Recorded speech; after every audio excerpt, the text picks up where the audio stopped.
All right. Hi, my name is Daniel Warren Hill. Thank you for joining the Alchemical Records team of contributors for another episode of Let Into Gold.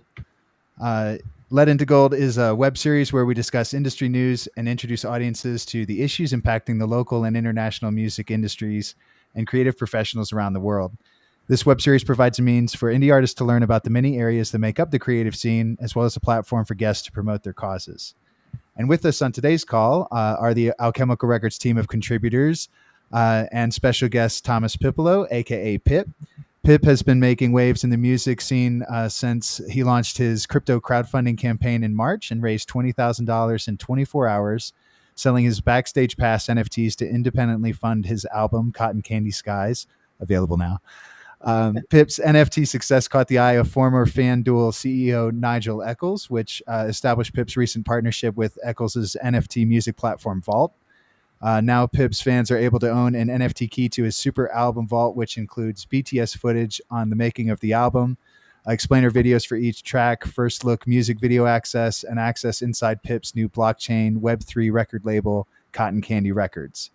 He's been mentioned in Forbes, been a guest on a number of podcasts, including the Music Industry Blueprint podcast, the Best Music Podcast, the Music Production Podcast, and now Led Into Gold. Welcome, Pip. How's it going? Thanks for having me. Yeah, absolutely a pleasure. Thank you so much. Did Of I course. did I do justice on introducing Yeah. you? Did I miss anything? No, it was a solid intro. Solid intro. Awesome. Well, with that, I'd love to hand it over to our events coordinator, Aaron. Aaron is going to get into our first round of questioning. Sounds good. Yeah. So, just to start off, before we get too deep into anything, I was just wondering if you would mind telling us, those of us who are a little newer to NFTs, what exactly an NFT is and how they really work to create fan and audience engagement.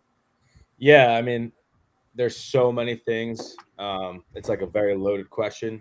Um, I'd say to put it in a simple term, NFTs are just simply a digital asset that gives you proof of ownership of something. So similar to like a blue check mark on Instagram or Twitter or whatever. It's a digital asset, right? Like you can't touch it, you can't feel it, but it's all something that we want and look to for other people to have. That gives them like a notch up in like the community or eyes of people. That's just one kind of aspect of it. Specifically to music, it's going to give people, artists, a chance to sell a product again for fans and investors to actually own something. It's been so long since people have actually owned music, right? Like right now on Spotify, Apple, you're renting all that music. You're not actually owning music from your favorite artists, meaning you can't resell it, you can't gift it. Like if Apple and Spotify just disappeared, you wouldn't have any music to your name. So what's really cool about the NFTs is that you're able to own somebody's work, which is super cool. Like back in the day when people used to buy albums or like vinyls, CDs, cassettes, whatever it was like an experience for people, and that's all starting to come back. It's just going to slowly build. So, do you see people collecting NFTs in the same way that, we used to be able to collect vinyls and things like that? For sure. And what's funny is like I think I saw data where last year was like a super big year for people buying vinyls, and you can't half of them probably don't even play the vinyl. So like the collectability thing is something that I underlook, but I for sure think that like collecting music NFTs or albums from people's favorite artists are going to be like a thing just to consume it. And on top of that, it's like a flex for people. Like what is a Rolex? What is a Lamborghini? What is a, you know what I mean? It's like, oh, I had this kid's first album before anybody else, and there's only 500 of them, and now look at him, he's playing MSG, and I owned his first thing. So it's like you could provably own it. Like you can't fake it. That's a big thing for people out there who don't know NFTs. If you say I own Pip's first album or whatever, you could actually go on. Everybody could go on and research if you ever owned it, like with your wallet address and stuff. So there's no faking the Rolex or the gold chain or whatever. Like it's proof on the blockchain that you own it, which is the big shtick with blockchain technology and NFTs. Okay.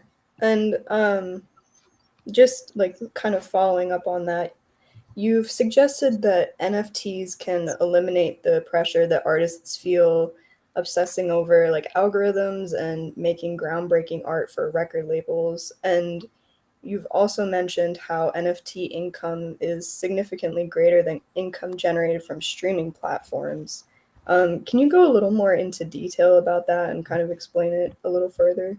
Yeah, the first part with the algorithm thing, like it's not there yet, obviously, because it's not like adopted by mass consumers NFTs yet, music NFTs. But as time goes on, you're going to see a move towards creating like the projects again, like the albums or whatnot. Like today's world is all based, the music industry is based on releasing like a single a month and pumping out 3 TikToks a day and all this stuff to get into like the circuit that is the modern music industry. And it's exhausting for a lot of artists. I don't know if you guys saw like Chelsea Cutler's post a few months back, but she basically was like that, like people just can't keep up with this anymore. She's was getting very anxious about it and whatnot. And I think NFTs are gonna play a huge role in like taking that pressure and stress away, because you can just, as a creative, you can hunker down for a couple months and develop that next album, that chunk of music, and people can listen to a project again rather than putting out singles once a month. And then the algorithms, like it's more beneficial to put out a single a month right now with algorithms than it is a project, which is kind of sad, because at the end of the day, anybody can, I'm not anybody, but a lot of people can make one good or great song, but how many people can put a consistent great project out? Not many. And then the other thing is, in terms of the monetary value of like NFTs, yeah, I mean, streaming platforms on average pay like I think 0.004 cents a stream. So I was able to sell with my Vault, with my debut EP with Vault, I sold 200 or so for $25. I made 100 times more money than I ever have with streaming. Like I think my debut single has like 300 or like 500,000 streams on stuff on platforms, and you don't see, I mean, it's like a couple $100. It's nothing. So I made around like $7,000 with my drop with the Vault, which is insane. Nobody's doing that with like as an independent artist right now. So you could see the future is gonna lean more towards the NFT side, as artists understand, oh wait, like why wouldn't I put my effort into dropping a project that can return me that kind of value rather than just focusing on streaming and whatnot. Not to say that streaming is not important, because it is. It allows for growth, but I think there's just going to be a little bit of a shift. I get you.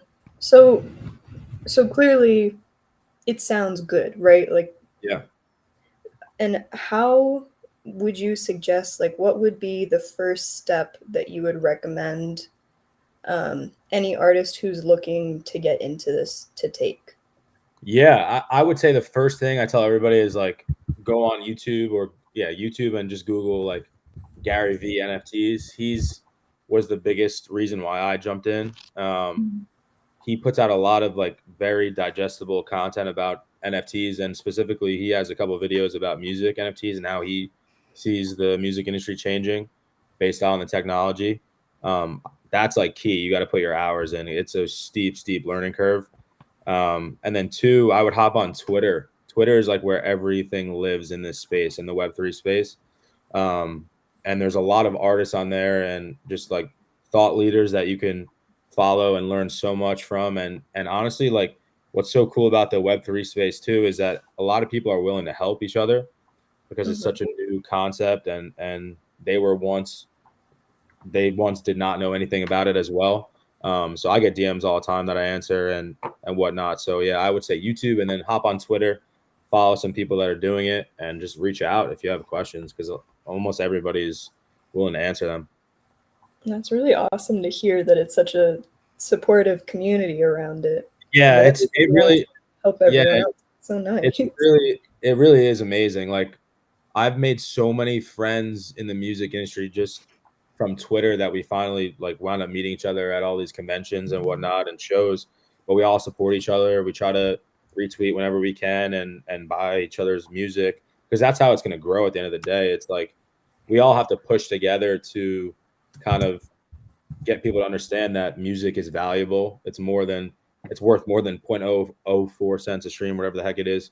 Right. And like it's cool to own something again. So I think that's where it comes from. I get you. Well, thank you for answering my questions. That was Of course. very insightful. No problem. Appreciate it. Hi, everybody. If you're just joining us, my name is Daniel Warren Hill of Alchemical Records, and with me today are the fine team of Alchemical Records contributors. That was Aaron, and we also have Emma and Margaret and Mara with us today on the call. Thank you so much for taking the time. You can stay in touch with our special guest today, Pip, who is an NFT music artist. If I understand correctly, TikTok's your favorite place to hang out, right? Yeah, TikTok. Oh, I have a funky relationship with TikTok. I got like 80,000 followers back in the day, like 2 years ago, and then it's been a struggle ever since. I actually might start a new TikTok account and see if the algorithm helps me out there. Is there where else would you like us to send people to? It sounds like you're on Twitter a lot. Yeah, Twitter, Instagram, Pit Music _ all my handles. But yeah, Twitter is where like a lot of the Web3 space lives. But I spend a lot of time on Instagram too. Sure, sounds good. We'll try to get some of those other links posted out later. So we shared the TikTok with Find Pip on Instagram and on Twitter as well. We'll try to get those shared in a little bit. You can find us at www.alchemicalrecords.com. We're launching our in-print magazine this October, and we've got two different, I guess you could say, tiers. We've got just a regular subscription tier, and then we've got a like a super supporter tier with some behind-the-scenes footage and images. I'm having a lot of fun like putting all of those together for everyone there. So please feel free to check that out. Consider subscribing. It will help our efforts online and in print. With that, I'm going to hand it over to Emma for our next round of questioning. Take it away, Great. Emma. Awesome. Hi, Pip. How's it going? Great. Thank you for joining us. So let's talk about the massive amount of growth that you were able to make in such a short period of time. You launched your NFTs to a pretty small following and made so much payoff from it, like $20,000 in 24 hours. Could you just tell us a little bit about that experience and what that was like for you? Yeah, it was super wild. I mean, it was a lot of work building out the whole project, and to see it like come to life was pretty amazing. It was just like the main key was like I just really grinded on where I said Twitter, where everybody lives in the space, and I just did outreach. I just would comment on people's like putting out good content and offer my opinion or whatnot, and then ask to hop on a Zoom and interact with them there, and just built relationships like that really led to that big day, and still has led to a lot of great stuff moving forward. But definitely, like, what was really interesting is I thought it was going to be easier to get like the blockchain and music NFT like native people that have already bought stuff, but it was actually harder to get them and easier to get my friends and family to buy in, because they were like, wait, like I could pay $200 or whatever it is and get all this access to you in the future, you and whoever you work with in the future. It's like, sign me up. And it's really cool because they hear all the demos and stuff that we were stacking up for the big artists that we pulled away after we got out of our management contract and whatnot. So it was, it's been a crazy ride, but we're still going. That's great to hear. Yeah. And it's very interesting for me to hear how important it was to be supported by people that you know in real life in this space. And that sounds like a good tip for anybody else who's looking to get into music NFTs for the first time. Do you have, for sure. Do you have any other tips that you might give to new artists who are looking to do the same or have the same level of success as you? Yeah, I'd say the biggest thing, like I said Twitter, but like Twitter Spaces. So I don't know if you guys have been on like Clubhouse back when the Clubhouse was like going crazy, but Twitter Spaces is basically the new version of Clubhouse. And if you hop in Twitter Spaces and ask to speak and ask a nice question or just comment on what people are talking about, there's some great feedback that you can get. And like, that's how you really level up and get people to hear what you're doing in terms of the music. But more importantly, like, you get to show them what kind of person you are and your story.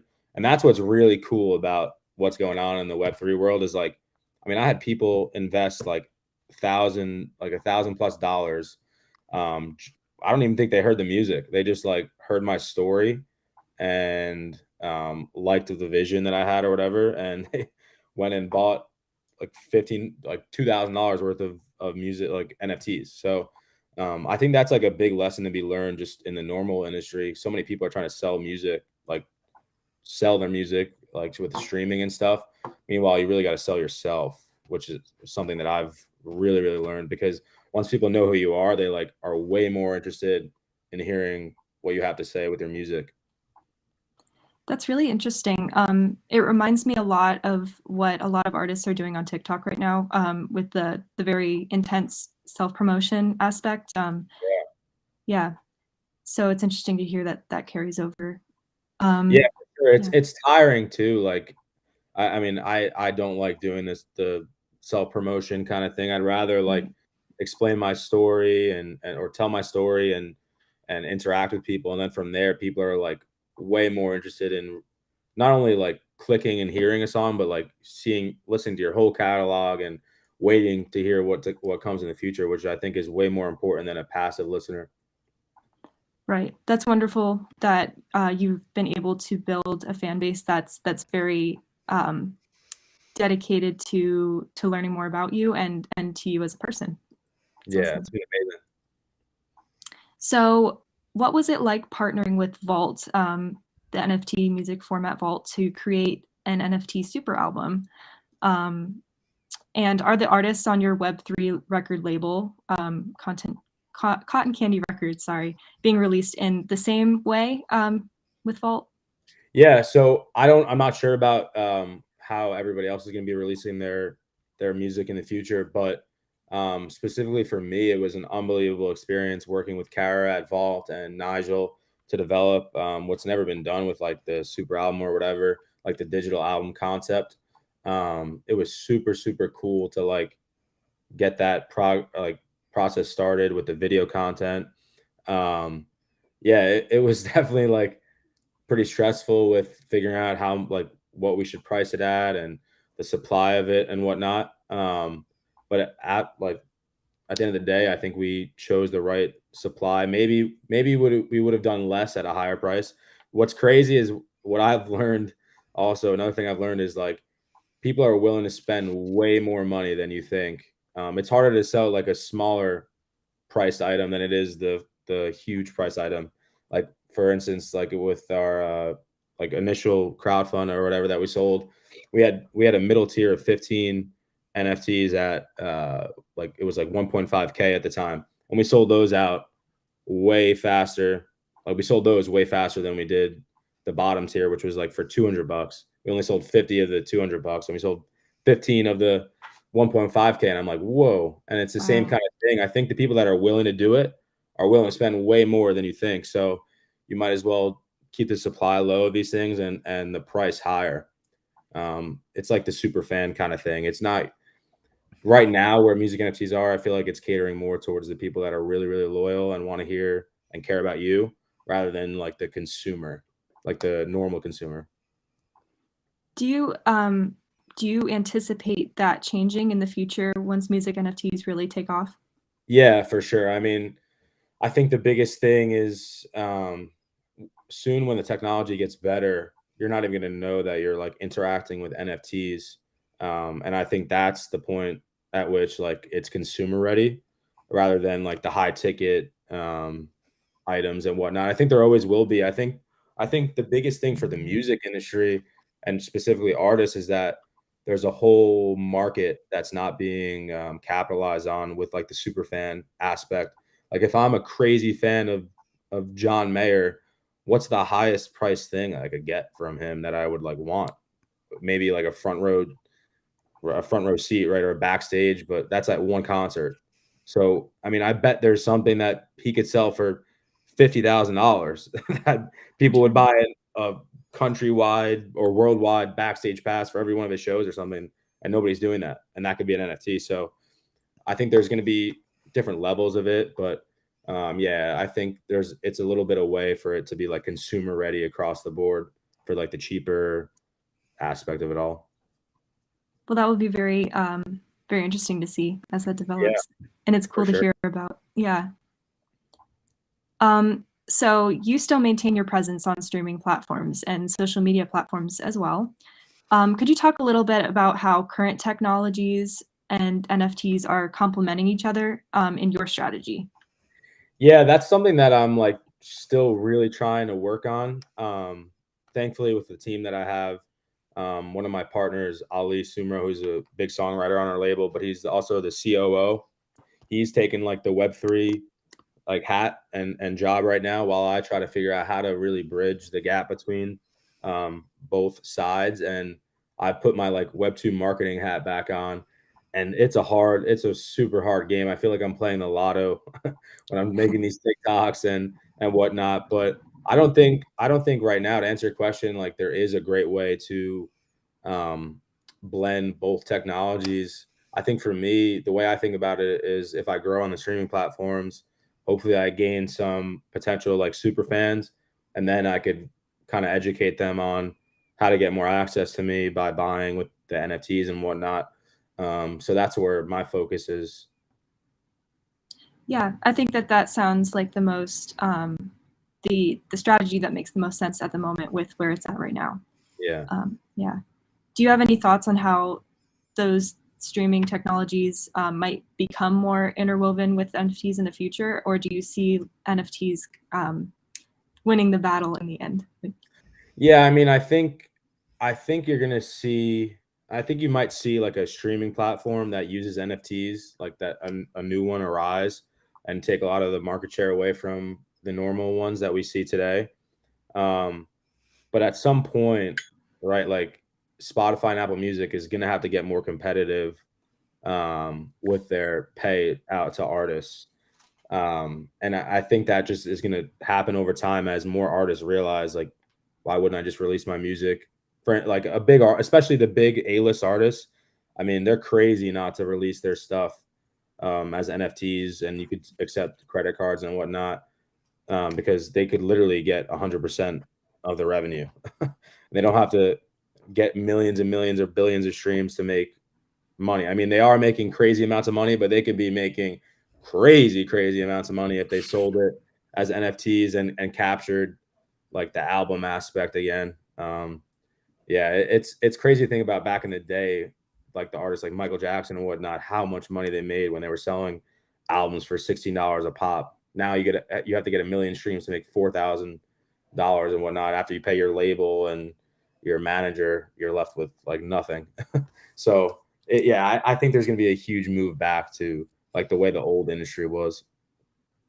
Yeah, that is really interesting that it feels like the pendulum is kind of swinging all the way in the other direction again, just because of how much has changed with streaming services for artists and how they're being compensated. So we'll see what happens. But thank you so much. Of course. Margaret, do you want to start your next round of questioning?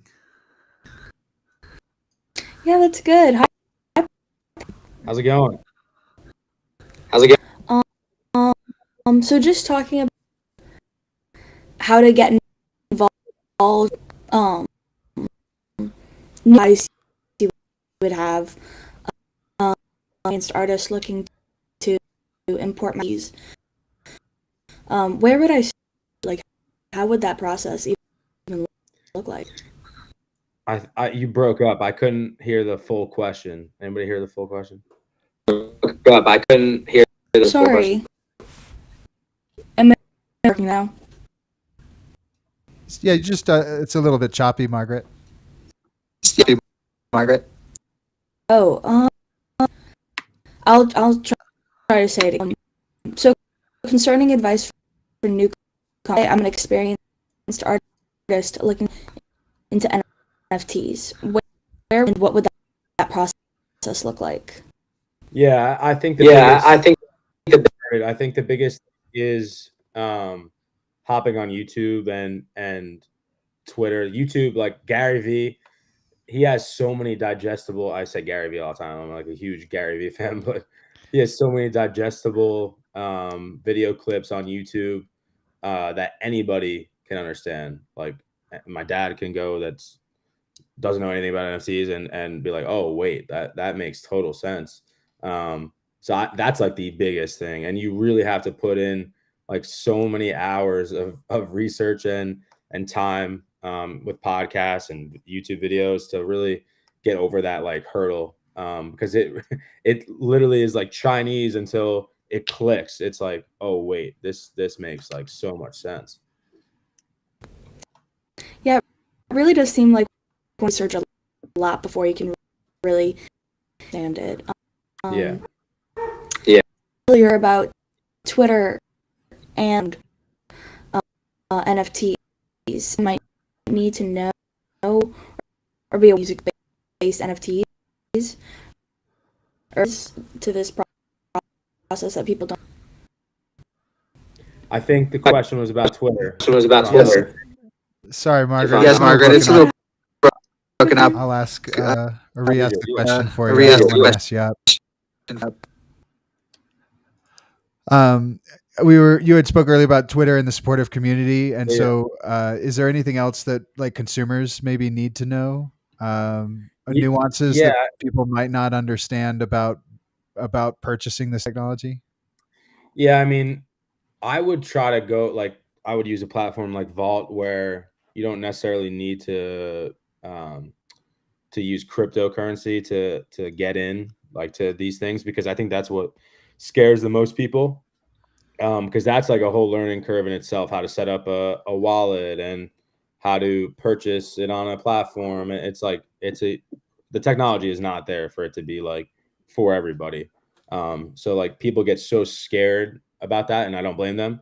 I would say though, like if you really do think that this could be like something, I would put the time and effort into learning and researching about it, because it is going to be the future. And if you know how to do it now, you're going to be ahead of everybody else in the whole entire world. And it's always good to be a first mover, like TikTok or Instagram or YouTube when it first started to do its thing. If you're early, you reap the benefits and rewards more than anybody else.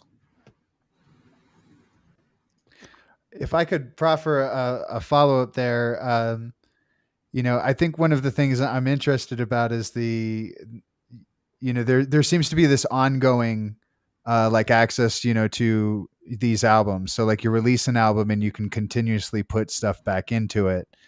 I mean, maybe the thing that most or more people are familiar with now in terms of that would be like Patreon, where it's kind of this like exponentially for a forever post, but it does feel like that as an artist, at some point you'll move on from Cotton Candy Skies and you'll want to make some more music and stuff like that. Where does the conversation around the next album, like how is there like some maybe like a concern about splitting in the future to like still produce content around the first set of NFTs? Yeah, no, I view that EP as like not done in terms of like the music, but that package of content, that is done in eyes. But it's different for anybody that's going to do that in the future, right? Like if they want to keep putting stuff back into that package of content, they can, which is really cool, right? Like down the road, say an artist released their debut album and then all of a sudden they win a Grammy a year later, they can throw the pictures from the Grammys or like a digital version of the Grammy, whatever the heck you want to do. There's an option to go back and put it into the NFT and the contract, which I think is so cool and obviously different than what happens now. But yeah, I'd say it's really up to the artist. Specifically for me, like I'm working on the next singles, and I'm actually putting one out Friday, and then a bunch of like probably a project at the beginning of next year. And maybe do the same process or see how like the industry is kind of shaping out with the NFT side. Maybe I'll do another drop like that and whatnot. But it's really just like everything is so rapidly changing right now that it's like all just going with the flow and figuring out the best way to do it. But we're dropping a huge like project for our record label to like officially launch everybody else in early fall. So that's gonna be really cool. Aaron, you had a question about kind of like what media could be included in terms of NFTs, and I think maybe there's part of that question is related to like one NFT can hold a lot of different types of media, correct? Yeah, it could be just like it could be audio, visual. It could be anything. Just a piece of art. Literally anything. And what's really cool too is like you can package like physical things with an NFT. So in the contract, if it's like, oh, you get a statue with this NFT, you just have to like claim it, and then they could ship it to you. So you could literally do anything with an NFT. It's literally just like a contract, but it's a digital contract. So you could include like say a unique shirt that's only tied to the sale of the NFT, and somebody purchases the NFT and then they'd get it. Now I know a lot of the conversation is maybe around like the resale of the NFTs and the extended family, if you will, of NFT ownership. So how would that work if I've got a 10-year-old T-shirt that I'm supposed to hand on to the next buyer? Oh no, you wouldn't. It would be kind of like a thing where it would be an option in the contract where you could like click the button, and that part of the NFT is no longer like available. Like the next person would see that you already used that part of the NFT, which is it's crazy, but like it could be done through the coding and stuff. So it would like burn that option of like the offer. Gotcha. Yep. Well, do we have any other questions from our team here? I know that I've had a little bit of experience. I did make I think 2 different wallets. Nice. I recently bought the Alchemical Records Web3 token, so I'm not completely risk averse here. I've tried to dive in. Yeah, I would say, I mean, I said it like 3 times already, but like the YouTube, just dive in with learning that. Gary Vee will say one thing that'll just click for you. And I'll be like, oh wait, like I could translate this to what we're doing over here. I'd say that's like the biggest thing. Well, if you're joining us just now, we are here with Thomas Pipolo, aka Pip, an NFT music artist who has blown up ever since I would say like adopting this new technology, and then I still discovering things as you go. Right? It's not like a master class here. It's No, just no. Yeah, if you say you know everything that's going on, you don't know anything.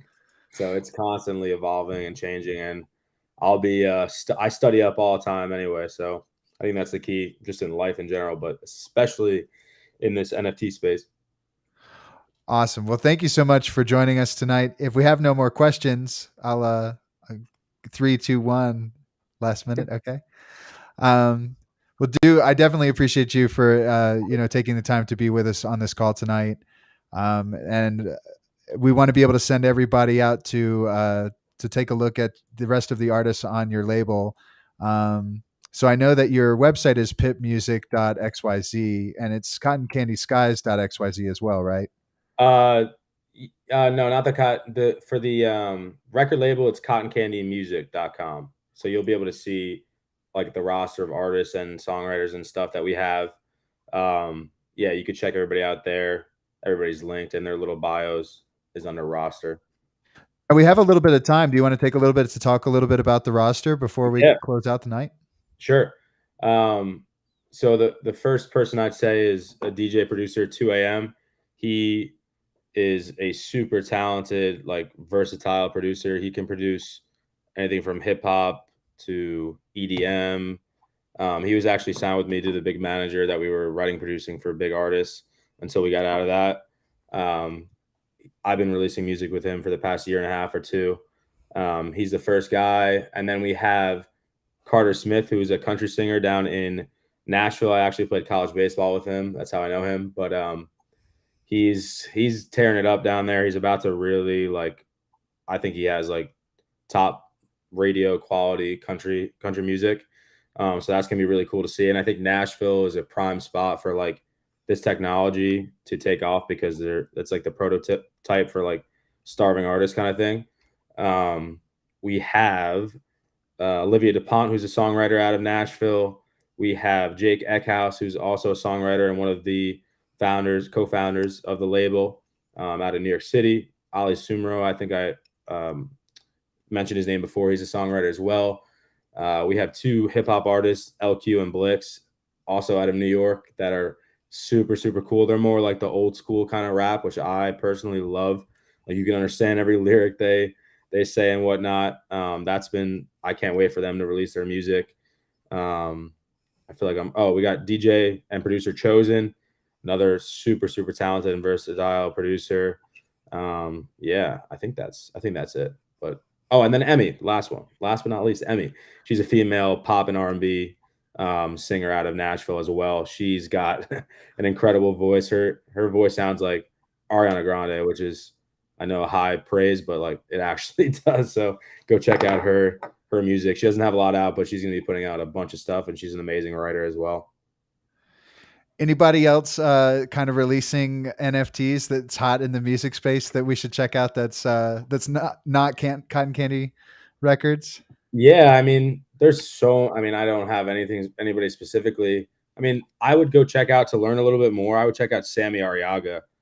He's a singer-songwriter out of Nashville. He puts out more like blockchain music, but he's a super talented like songwriter. And his story, he used to be signed to like Sony, I think, as a publisher, and he sold around like $250,000 of his one song. So it's a crazy story that you could probably check out and learn from too. Yeah, absolutely. We actually did get a little bit of info from Sammy, but we haven't had a chance to connect personally yet. So we're nice. Looking forward to that. Yeah. Well, thank you so much. We're going to send everybody to your TikTok, your Twitter, and your Instagram page, and as well as to your personal music website and to your record label site. Thank you so much for being on the call with us tonight, Pip. Thank you. Have a good one, guys. You can find more music news and entertainment articles and media from our contributors like Emma, Margaret, Mara, and Aaron on our website at alchemicalrecords.com, or you can find out more about subscribing to our in-print magazine and supporting our efforts in print and online at alchemicalrecords.com/magazine. Thank you so much, everybody. We'll see you next time.